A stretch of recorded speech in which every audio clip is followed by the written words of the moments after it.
Hi, it's Colleen Schmidt from Divination Counseling Service, here today to present a lot of material. We're going to be looking at Mars because it's going to be ingressing on May 25th. I'm sorry, March 25th. This whole March has just got me going. So much is going on. Yeah, it could take us all the way into May. So we've got that going on the 25th. It doesn't even come out of its shadow until March 16th, I believe it is, the evening of. And the Pluto ingress into Aquarius, which is huge, is actually going to occur also on March 23rd. So we have a lot going on in March. March is not only the Saturn ingress, which I did in the last video, but it is a month where there is a lot of astrology happening. We don't get this often.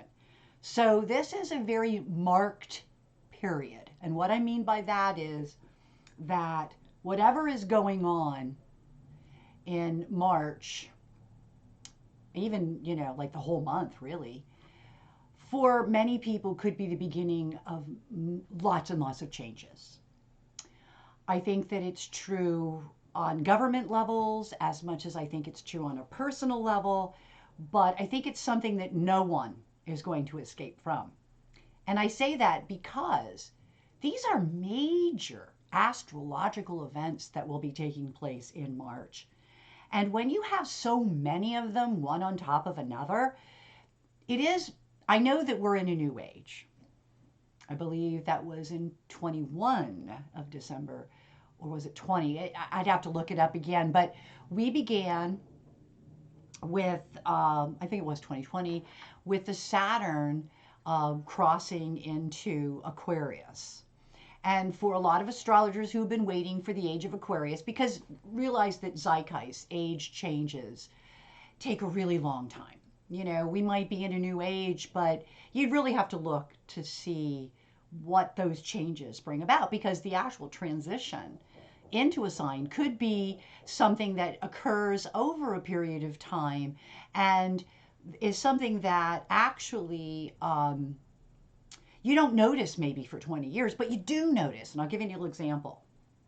In 2014, Russia took Crimea. No one did anything, which I kind of think is terrible. That's just me. No one did anything.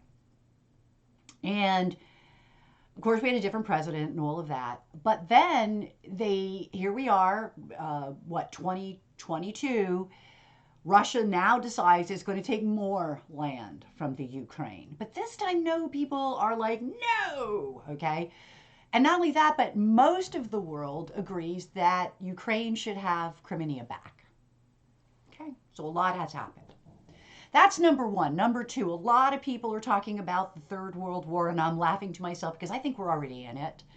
And people say, well, what do you mean by that? And I'll say, well, do you understand how many hacks we've had?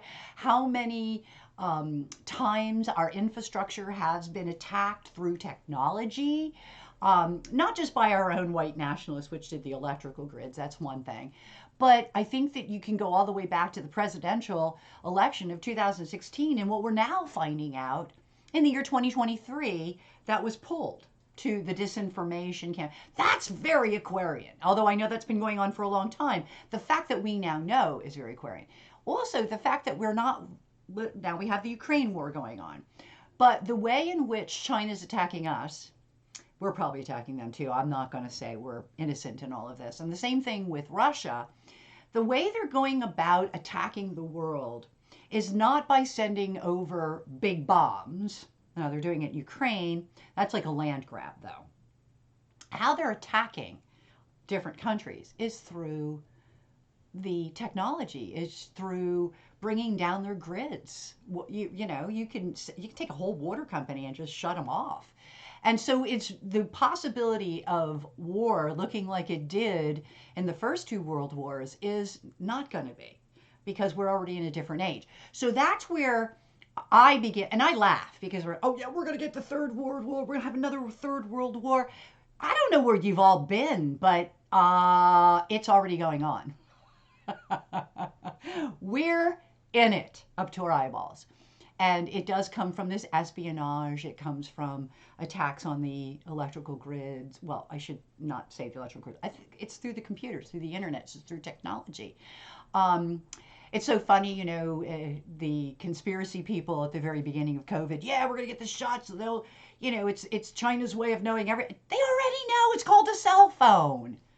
I just want to look at people and go, where have you been for the last 20 years? Because it's almost like people haven't noticed that these changes have been occurring since the 1960s, particularly the late 1960s, when they were singing about the dawning of the age of Aquarius. It takes 100 years sometimes for a transition to take place at that level.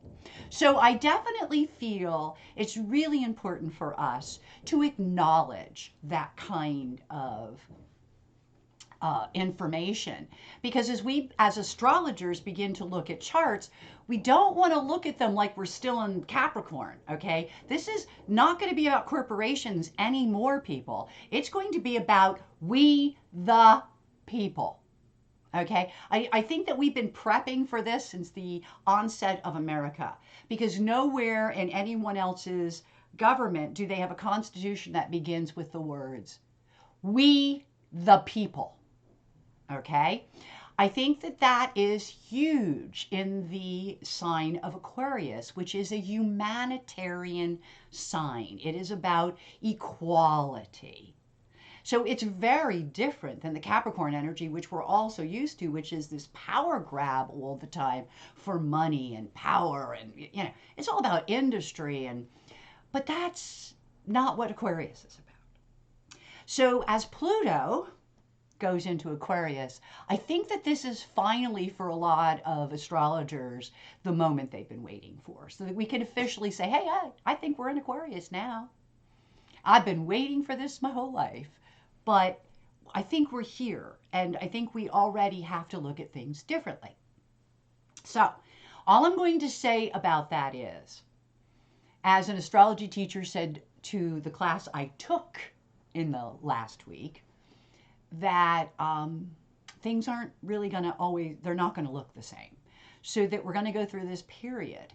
And when we look back on this period, we're going to realize it was the beginning of some big changes in all of our lives. And, maybe our lives will look different and better. Maybe for some people, transition is a rough thing. For people who are holding on to the past and feel like the past is everything, you're going to have trouble. You're going to have a lot of trouble. So, I just want to say, this is the time when the Tao makes a lot of sense. Learn to roll with the punches. Learn to go with the energies, because they are taking you to a much better place. And if you're going to go in there kicking and screaming, then it's probably going to bat you on the head a few times, because that's how it works. So with that said, I have two really big subjects to talk about with you. One is Mars and one is Pluto. I'm going to leave Pluto to last because it's a slower mover.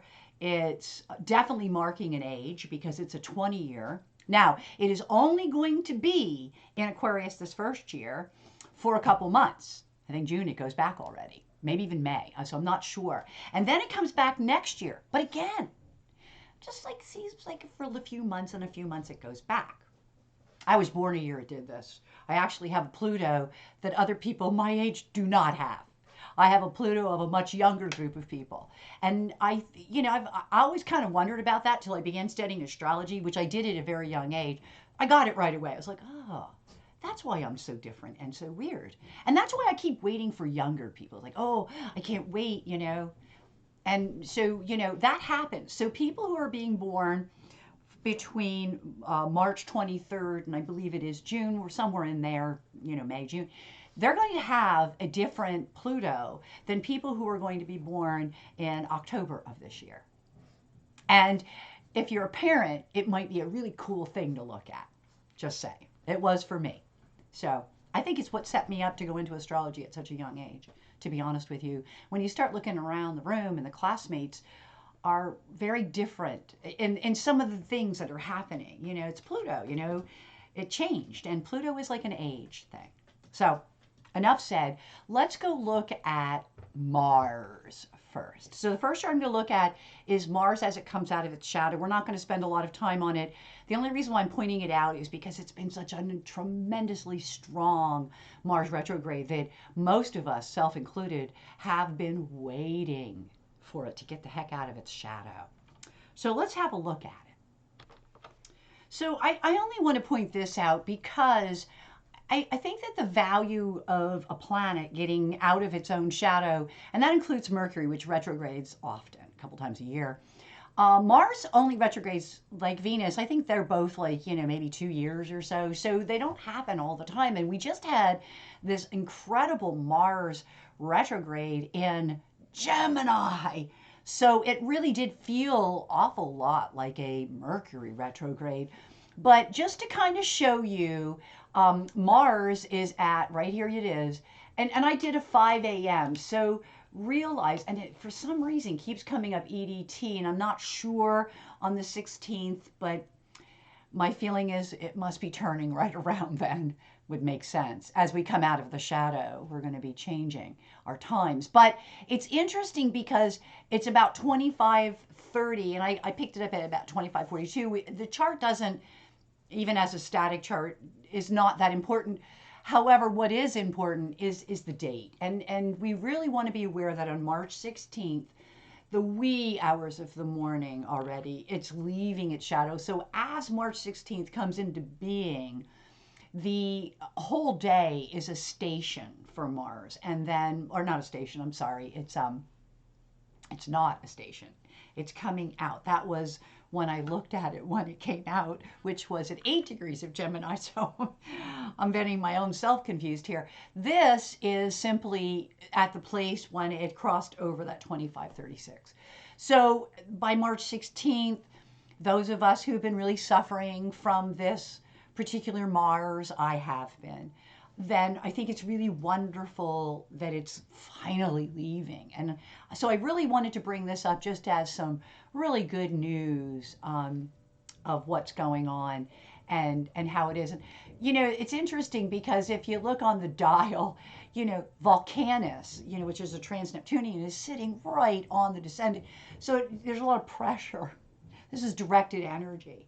So either we're directing energy at other people or other people are seeing us as doing that. But I do believe that directed energy is kind of a really profound statement after we've just gone through this incredible Mars retrograde, to the point where normally I'm okay once it hits its station day and then it keeps moving.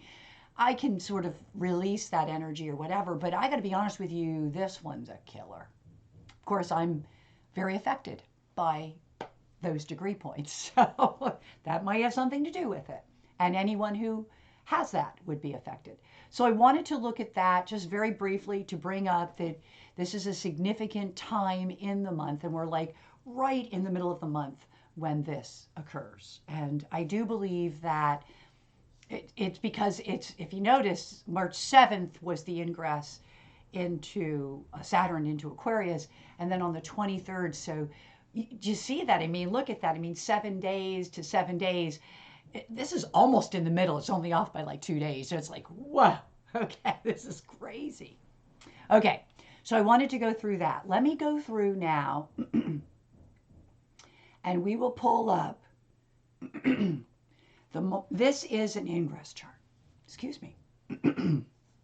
My allergies are bad. So here's some interesting stuff for us. This chart is an ingress chart, and realize that Mars moves somewhat quickly, but for me to try to find when is it just going into 0 degrees, I came up with 8:10 EDT, Eastern Daylight Time. So again, it's Washington, D.C. I came up with a time of 8:10. I don't know. I couldn't find other astrologers' opinion on it. I'm not real good at my new software yet because I think that will give me the right moment. So another reason I'm really excited to get that software up and running so that I can show it.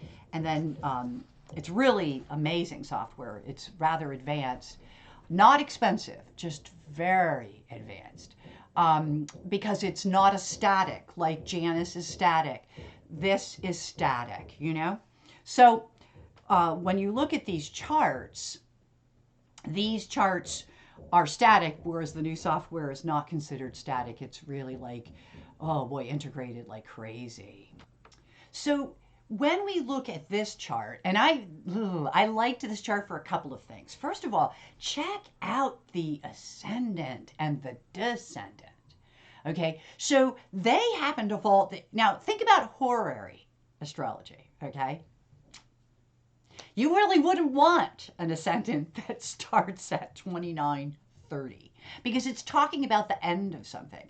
It's talking about some things that are ended and ready to move on to the next thing. In this case, moving from the sign of Aries, I'm sorry, it's 29 Aries 30 as it moves into Taurus. Okay, so it's really interesting that the ingress, it could also be on the ascendant. And like I say, it's 8:10 a.m. So interestingly enough, of course, it would be an Aries sunrise.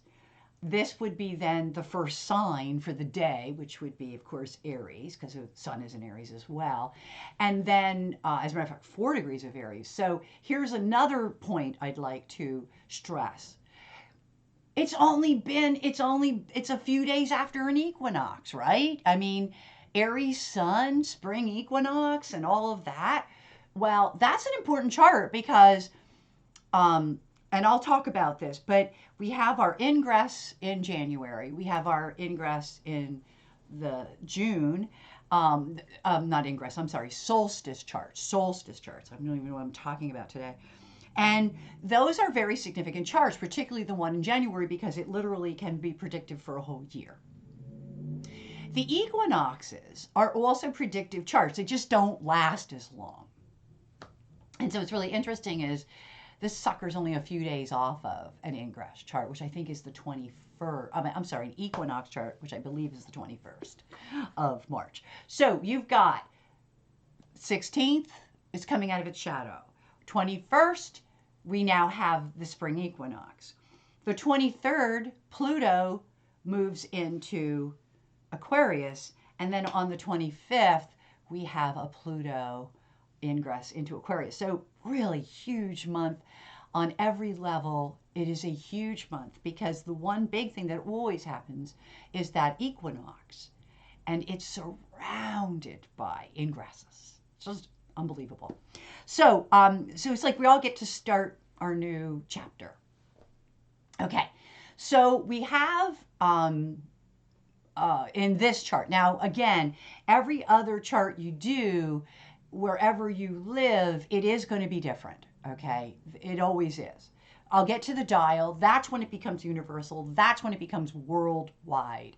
For this moment, I'm looking at Washington, D.C., and I really think of things like 2930 Aries, like, oh, if only, okay, that we could end some things. And some of the things I'd like to end are some of these legal matters where I'd really like to see some indictments. Okay, I'd like to get to the next level. And I know I'm one of many. So we could be hopeful. The other thing that's kind of interesting about this chart is the 16-degree Capricorn midheaven. This is again Washington, D.C., but you got to think about this. Wow, especially with politics down on the IC. Saturn is what rules this. Saturn has ingressed into Pisces, okay, now in the 11th house of associates. And you get all of, and, boundary, you get this amour, no matter how much I love you, you can't keep doing this. So there's a lot of this kind of stuff. It talks about beginnings that happen by surprise. All of this stuff's going on in the 11th house. So it has a lot to do with organizations, groups, things of this nature.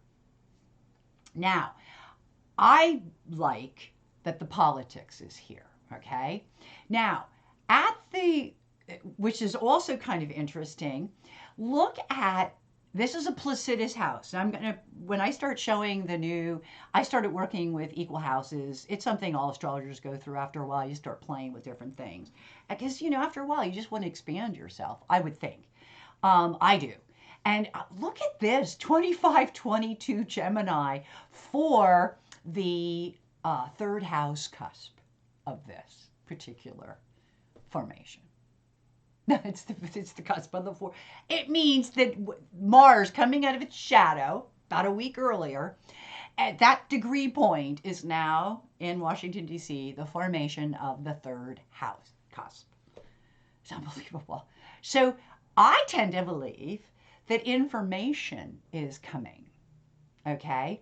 I also believe that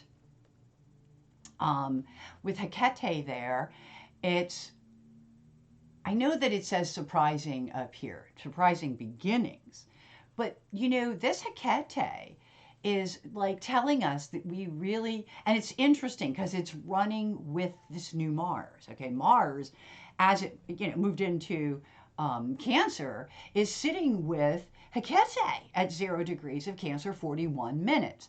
So you got to ask yourself, Hecate with Mars, that's intuition. That's listening to one's gut.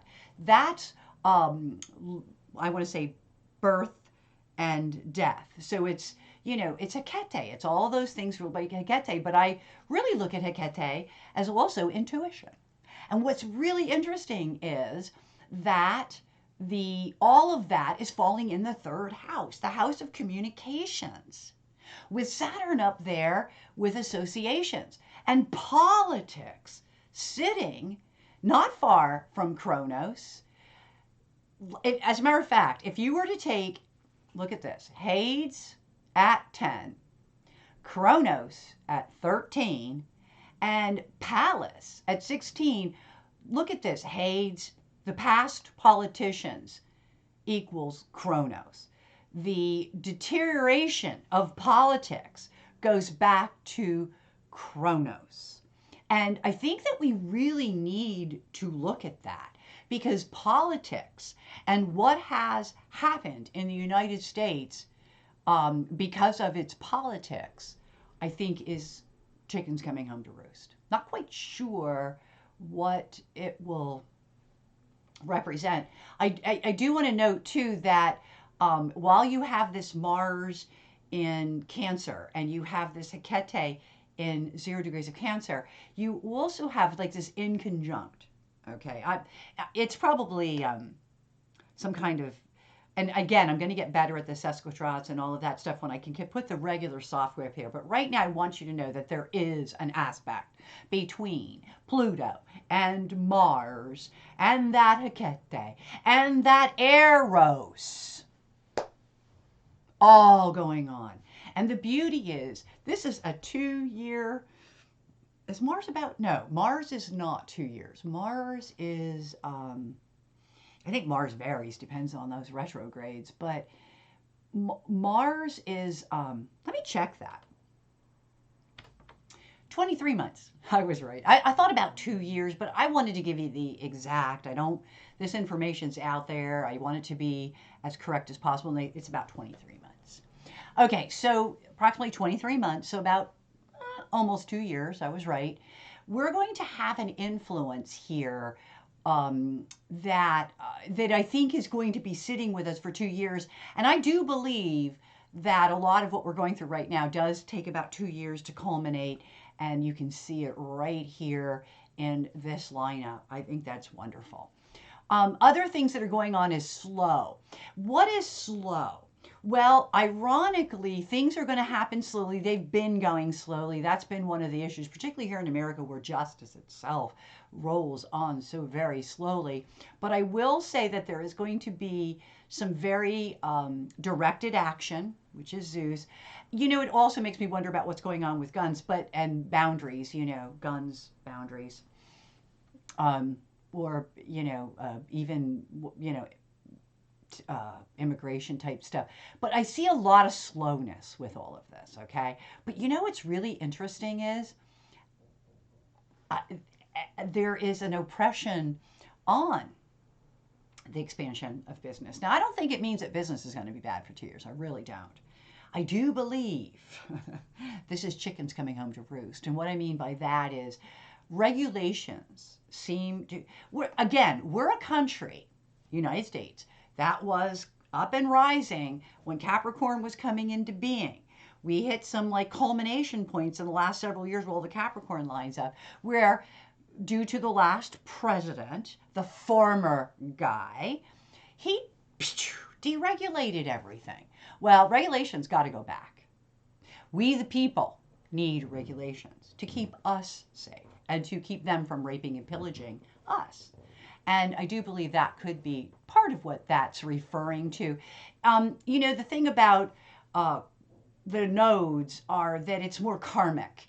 And I think that because of everything that's been going on, that could be why that is so.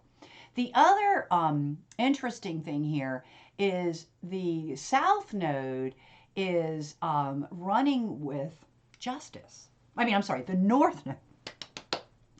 As the South Node is running with business, the North Node, let me point this out, is running with, okay, so here we have 5 degrees of a North Node. Here's justice at 424. Here is nemesis at 525, which is like even closer. So I think that, this is about justice is finally coming, as I had predicted. And I think that people are, finally, is like, really? It's here? So I think that this Mars, being in the 3rd house, running with Hades and Kronos, is about how our corruption starting to come to the surface. And because our legal system, is rather slow, could be why I'm seeing all of this. And it's okay that it's slow as long as they do their job. Because we, the people, benefit when people are made accountable. And I mean, I don't care how high up it goes, they need to be made accountable to their behavior, to what they've done to us, especially considering that very often it's done for money. And we only have to look at the case that's going on against Fox News to understand how corrupt businesses in this country are willing to go for the green. So it's not the red or the blue, it's the green. And again, there has to be laws against that. So that is this chart on for Washington, D.C. But let's take a moment and look at it for the world. This is kind of scary. Okay, so Mars is in our Aries axis. I gotta put that, which I think is really interesting. Okay, so because it's in Cancer, it is now back to the world point. So not only are we going to be affected by what's happening in the United States, but everyone will be. And one of the most ominous things here is the sun Neptune. And Neptune is a planet that's sketchy. Yeah, it could mean compassion and it could mean spirituality, but doubtful, because there's enough of us that are not evolved enough to strive for the higher frequencies of Neptune, which is spirituality. Some of us, yes. And there is a rise of spirituality beyond. There is. Trust me, I've been involved in what I like to call metaphysics my whole life. I am only now starting to see things that I was hoping I would see sooner. So that is happening. Okay, and that could be, right there. That could be one of the factors. And that would be the good factor. That would be us taking the high road. But we know from our press, we know from the war in Ukraine, we know from our own House of Representatives in the United States, that there are a lot of people that are not at that level. And then when you look at Neptune, you have to see things like deceptions.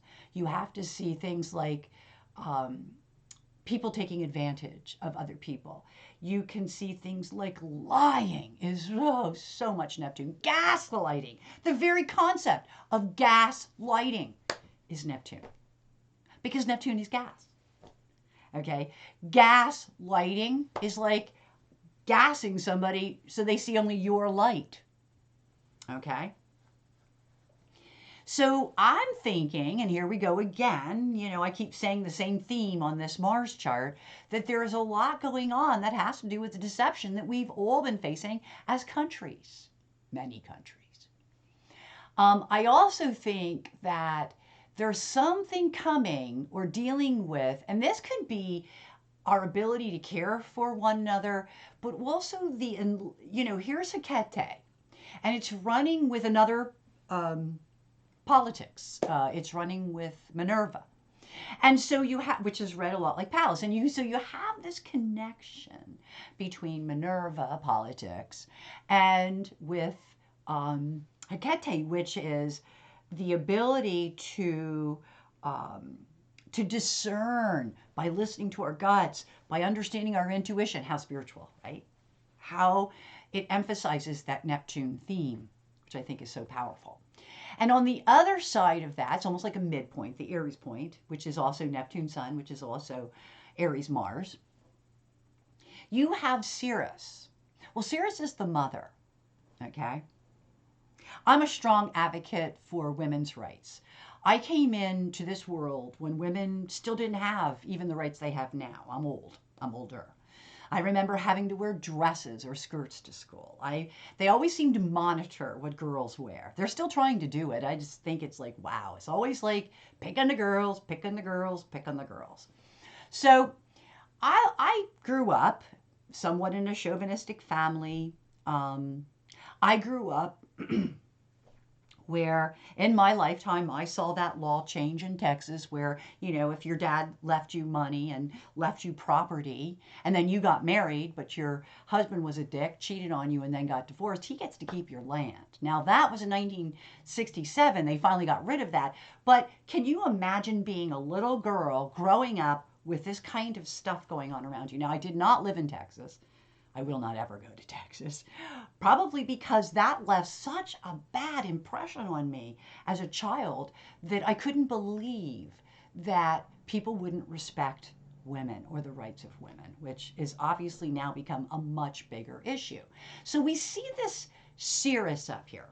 And it brings to mind something that was said in this astrology class. I'm going to have a lot more astrology to talk about because he does it, and there's some things he says that triggers things that I feel, as with this. Pluto, as we know, huge in astrology. I'm going to be honest with you, I don't care if it's demoted. It is such an impactful element in every chart. There is no way it is being downplayed by astrologers. There's no way. No way. So Pluto, which was discovered, gosh, I should know, but it was in the 1900s, okay? So I'm going like 1940s, or was that Uranus? But say that there was a lot of discovery. 77 was Chiron. So a lot of these discoveries are rather recent. They're not even 100 years old. So what happened with Pluto is, Ceres, it got demoted. Why? Because an asteroid is bigger than it. Okay. I like to put it this way. Pluto, the power planet, the power manipulation, power struggles, got eclipsed by the mother. Think about what that just said. It got eclipsed by the mother. This war in Ukraine is going to be eclipsed by the mothers. They're sick of sending their children to die. I just don't think that in our world today we have a good grasp on how important the mother has become. And I'm not saying that just because I'm a mom. I'm saying that because the life-giving ability gives us something more. It means that we, by nature, know how to put something before ourselves. And therefore, the idea of winning is not so important. Unless everyone benefits, including our children. So we look at the politics, we look at Hecate, our intuitive ability, our birth and death and all of that, and then you have Ceres, the mother. Now I know we have abortion issues going on, and they're finally realizing, which I don't understand why it took so long. I could have told you that the last election would not go well for the Republicans, not just because of the Saturn return concept stuff, but because you can't tell, I don't know what the percentage of women is in this country, but you can't tell them that they're going to take a right away from them. You're taking the rights away from people, and you think there won't be a repercussion? Wow. Where's the Hecate there? Somebody wasn't listening to God. I'm finally hearing it on the news. Finally. They went through the whole election and they kept saying, oh, it's the economy, it's this, it's that. No, you're taking people's rights away. You're taking away the rights of the mother who just eclipsed Pluto. And Pluto's your power people. You don't understand what's going on in the world right now, but you will. Just like seeing Iranian women wearing their, and by the way, they have beautiful hair, wearing their hair out. Yes, get that hair out. Why? Because nowhere in the world do you see hair that beautiful. And so many women have it. Let them show their shining glory. Their hair. Really. So I think it's really interesting that one of the things that no one's talking about with the big changes that are coming, or at least they're not talking about enough, the psychics are, but not the astrologers. But I will. The rise of the feminine principle. The rise of the divine feminine, which we are all carrying with us. I don't care if you're male or female. We are all carrying divine feminine energy that has been repressed for so long. Our compassion, our ability to care for things outside of ourselves, our ability to put winning aside for the betterment of everyone. That's all so much more feminine, isn't it? It's so much more like a mom. I loved seeing that, especially in light of the conversations earlier this week. And I really am an advocate for women, and anybody who knows me knows that one of the reasons I'm so strongly political, although I've been studying politics for, I figured it out, it's like 50 years, I decided not to ever go into politics because I am an honest person. I have so much Aquarius in me that the idea of even gaslighting goes against my very grain. And I do understand the concept of politicians telling you what you want to hear. And even as a counselor, I don't do that. You're not going to hear what you want to hear from me. You're going to hear what the cards say or what the chart says, because that's what I'm paid to do.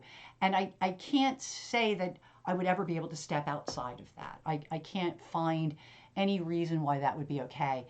And it's because of the nature of my chart. I know that, but I just can't do it. So we have all this going on, which I think is quite lovely myself, okay? Quite lovely. There's a lot more that I could talk about, but at this point, I think that it's a situation where I'm going to just move this dial to the other part of the axis. Here we go. Oh, wow, that's pretty good. Oops. I want to do by minute. That's pretty good, Colleen. Here's the other thing. Okay. Now, you would look at this and you could say to yourself, oh my gosh, there's a Sun Venus. Wow. And I want to say to you, no. Not what you're thinking. Okay, this Sun Venus, I think, has a lot more to do with selfishness. Okay? And I think that when you listen to the big thing that's going on with Fox News right now, selfishness. Whee! It's all about the money. It's all about, I'm going to make money. Okay, you got the big mouths like the Bobert lady and the, somebody called her Trader Green. I love that. Anyway, the beauty of this is that it is all selfishness. That these people don't even believe what they're saying. They're just saying it because there we got it, Sun Venus. I also think that with the Cupido, which is, again, associations, family. Now, it could be partners that they're looking at. Remember, Sun Neptune's on this as well, okay? So you can't let that go. It's still in there. It's actually stronger than that, because this, as my teacher explained it to me, one is a D4, one is a D8. So it's like the directional. And this is more of the 45-degree angle or the 2230s. So they're not supposed to be as strong, but they're still strong, okay, compared to other stuff in the chart. The other thing that's really interesting here is this pressure. Now, Volcanus is pressure. And Volcanus is like this internal, oh, you got to do it, I love this. Mercury Volcanus. If the Fox News isn't coming up with the crappiest of excuses for why they've done what they've done, and I want to hear why the January 6th people did what they did. I want to hear why Trader Green did what she did, so that we can understand a little bit better of how much this was about power and money and had very little to do with the culture wars that they're creating by saying these things. Okay. So there is a pressure for them to do it. The pressure is on the ascendant. That would be the United States. But believe me, people, we all have that Mercury Volcanus. So I don't care if you're in Timbuktu. I don't care if you're in Africa or Australia. I don't care. You're still going to have a Mercury Volcanus. And that means that there is something that is very dynamic in terms of communication. Okay, very dynamic in that respect. But I think the big factor, and again, this is not just the United States, but the United States might be one of the leading examples, of course it is rather large, is this Chiron stuff. Look at this Chiron. Oh my gosh, it's unbelievable what's going on with Chiron. And with all of that, it pulled in Poseidon. And Poseidon with Ceres, here we go, the mother, okay? And the mothers are also the whole culture war going on with education. I actually thought about going into education. Little side story here. I actually looked at it. We had open concept education when I was in high school. That meant that the elementary school in K through fourth grade was like what they call open education, where kids could sit on the floor. They had they worked in cubbies and big square rooms. It was really interesting, actually. And I thought it was really wonderful. But then as I dabbled more in education and I began to find out how political it was, and I did it again when I went to college, where I was an adjunct faculty member. And that was for teaching dance. And the politics of education it's horrible. Okay, it's literally ruining education. So what these guys are doing now that was 50 years ago. Okay, well, a little less than 50 years, but it was a long time ago. Okay, 45, 50 years ago. 45 years easy. Okay, I wouldn't go into education because I couldn't believe it. Even at the college level, when I get to there and I'm teaching, wow, so political. And the only thing I kept thinking at the time was how it can't be good for education. So with all of this culture war happening, which is very, very bad for our children, and I don't think they're going to miss the education, because they think that what's going to happen is this is going to reach such a crisis point that it's going to have to be overhauled, the whole thing. And maybe that's what should have happened 50 years ago. But because of the crap they're pulling now, I think it's more likely to happen in the next couple of years. A lot of stuff I would have done over my lifetime had things been almost where they are now. So if I was an 18-year-old now and I could wait out the college years, maybe I would have gone into education. Although I am an educator, I should say that I'm a dance teacher, so I'm more in the arts, or I was more in the arts, and then I became a yogi. So, and I've taught astrology, so I'm not really a school teacher, but I did think about it, but not with these politics. Oh, no. But do you again see where the mother comes in here? Do you see about the mom, Poseidon? What are you teaching my children? And what are you not teaching my children? I don't know about these children growing up, but let me tell you a little secret about the adults I know. How angry we are that we're only learning real history now. Because there's so many things we did not know, like massacres that took place, wiping out whole towns of Black people. that I think we should have known about that. I think that should have been taught to us. So I really do hope that that will be a factor. But when you see Chiron, and you see Chiron Pluto, which is transformation and turning points of transformations that are turning points, all I'm going to say is that life is going to be different as a result of some of the things that are going to be going on in March. I'm not saying that you'll see it immediately, because those people who are skeptical usually don't, but you will eventually, because this is huge right there. Huge. Okay? Now, I'm going to move on before I really blow up all our time, and let's look at the most important thing that's taking place in March, the ingress of Pluto into Aquarius.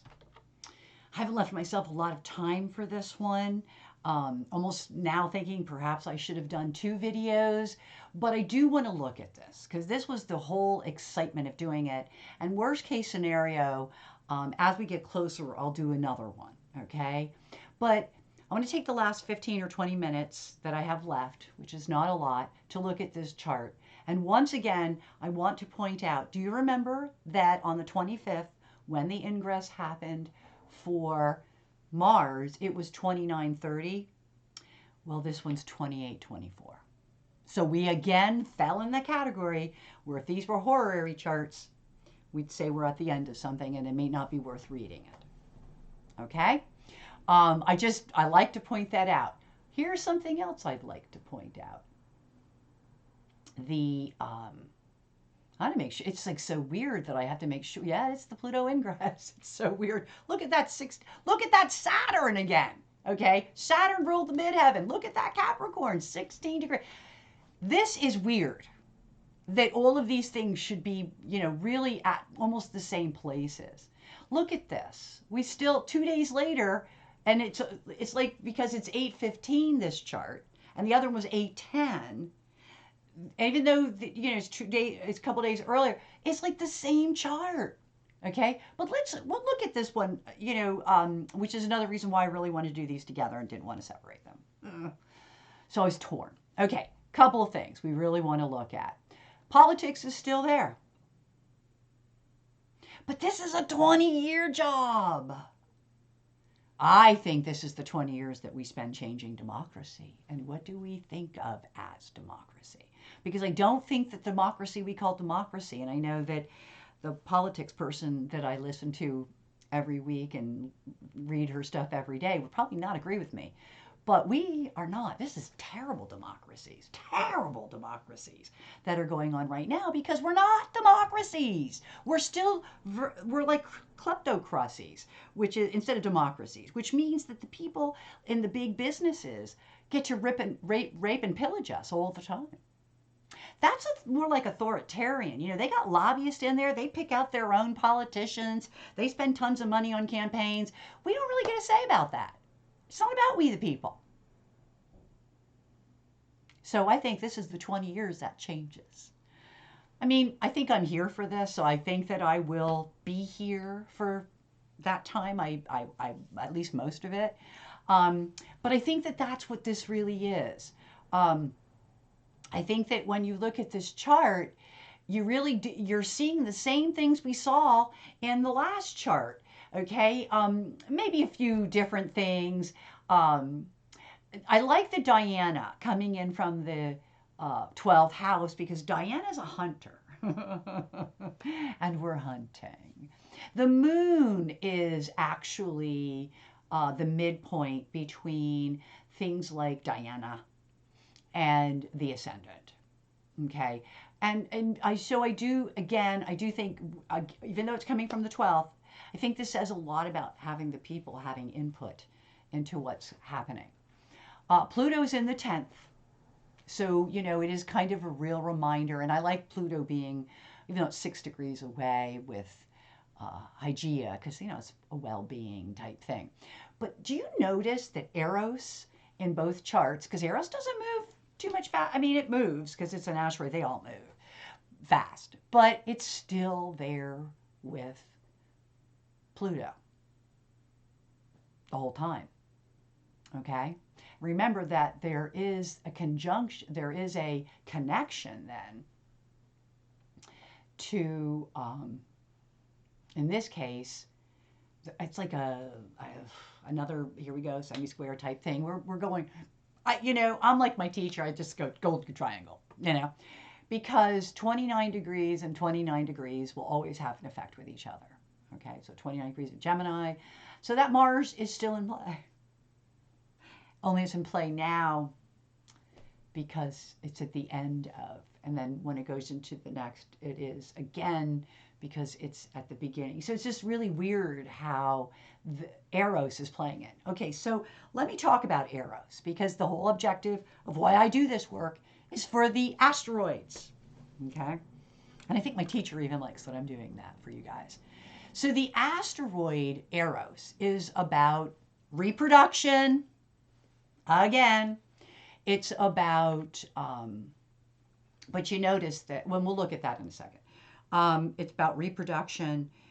Eros is about, so it's reproductive organs, reproduction itself. And it's also about heart. It's about what excites us. Okay.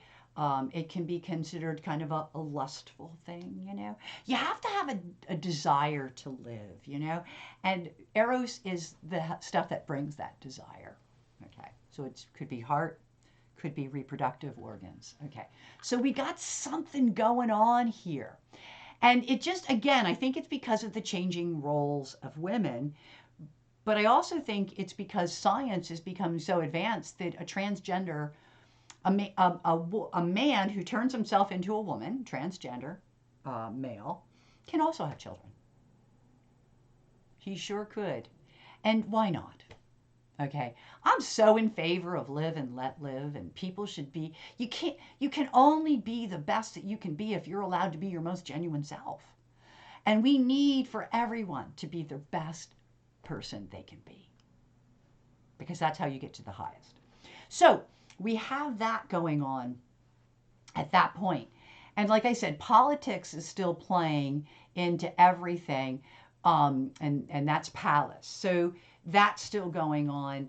We still have the same combinations with the North Node, and the North Node's right here. But here's partners. Now that's again faster, so that moved a little bit differently. But look at Nemesis is still there.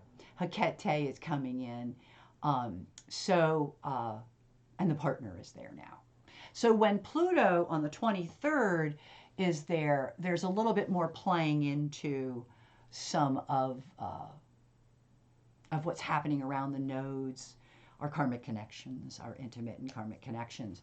And so that's something for all of us to look out for. Now, again, this is something that's going on over 20 years. You can look at that any way you want to. I think that when you look at partners, though, over 20 years, I think things are going to change. Because our ideas of what is a partner is changing. Our ideas of what is a family has changed already. And I think these are wonderful changes because they're very Aquarian. But again, there will always be those people that have a really hard time in this world, in this new world. As a matter of fact, it was once pointed out to me, and I forget where it was, probably some video I was listening to. I don't know if it was another astrologer or a psychic, but they made mention of the fact that, when it ceases to be your world, you're leaving. And it's so funny, I'll be here for a while then, because I feel like, God, I've been waiting my whole life for so much of this. I'm here as the revolutionary, and I'm here for the revolution. So, and I do have a longevity chart. So I do anticipate I'm here for a lot of it, because I think I want to be a part of it. But there are a lot of people that are having a really hard time with this. I think about all the men I grew up around, and they're all dead now, but they couldn't handle the fact that women would be considered equal to men. I remember arguing with my father over and over again about how women would be better in government, and at that time we didn't have any. And I thought that that was crazy. And I'm now living to see that come into being. My father is not here, because I don't think that that was a world that he could endorse or find it comfortable to live in. So when you have a really hard time living with the transgenders or the drag queens, all of which I think are marvelous, by the way, um, then maybe it isn't your world anymore. And either you better make it your world or know that you're signing off on yourself. And so something to think about. And what's really interesting in this chart, and again, this is more from an America perspective, but is the ascendant Saturn. And that does make me think that there is a lot of separation or a lot of chickens coming home to roost. Saturn is our lesson maker. I like Saturn. I don't know. I'm lucky. My Saturn is good in my chart. I have never, I never really had a problem with Saturn in that particular perspective. So I don't really worry about it. I think that if what I want to read here is more of, I think that's Niobe, which is children, and then it talks about this is here, so you have to match it up with here. See these points. That is, I believe, where children is, but also on this end of things, where Atlantis is, and I'd have to do the math on all of that, but it does look like there is a lot of feeling about children. And how do I put this? Atlantis is trying to like, you think of Atlantis as water, okay, but it's also betrayal. It's also that sense of gloom and doom. And I do think that right now I'm gloom and doomer when I think about children, and I really don't know what I would do if my child wasn't grown up already. I think I'd be a homeschooler, even though I don't really believe in that. But I don't want my child not learning Black history, for example, or I don't want my child thinking there is no such thing as CRT when I know there is. So a lot of that kind of stuff could be a part of what's going on here. And again, remember, this will last over 20 years. So there could be, with Atlantis, it could be talking about betrayals. And then we go into, when you start giving out information on children like menstrual cycles, which is one of the things they're doing, I think that's problematic. And I think that that's not going to happen. But that could be one of the issues that at the moment could present itself. But it's only going to go down and continue to present itself in other ways. Now, if we go to 2230, okay, and I'm right about there. Oh, I did it again. I think this is, yep, I'm so close. Okay, here it is, Cupido Venus is our social circles. It's our friends, okay? And there's a highlight on that. Mercury node, okay? Young people, connections to younger people, and the pressures that people are feeling. It could be a healing 20 years. I'm telling you, with that Jupiter. I like the ascendant moon. It's about we the people. It's about the people. Or even Poseidon Mars.